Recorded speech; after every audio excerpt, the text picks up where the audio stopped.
حشام بن عروہ نے اپنے والد سے روایت کیا، وہ حضرت عائشہ رضی اللہ تعالی عنہا سے، کہ انہوں نے حضرت اسماء سے ہار مانگ کر پہن لیا تھا، وہ گم ہو گیا۔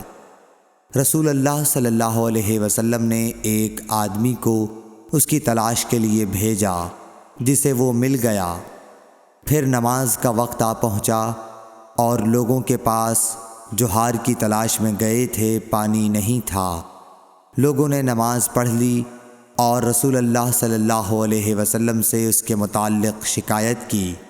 پس خداوند تعالی نے تیمم کی آیت اتاری، جسے سن کر اسید بن حضیر نے حضرت عائشہ رضی اللہ تعالی عنہا سے کہا، آپ کو اللہ بہترین بدلہ دے، واللہ جب بھی آپ کے ساتھ کوئی ایسی بات پیش آئی جس سے آپ کو تکلیف ہوئی تو اللہ تعالی نے آپ کے لیے اور تمام مسلمانوں کے لیے اس میں خیر پیدا فرما دی۔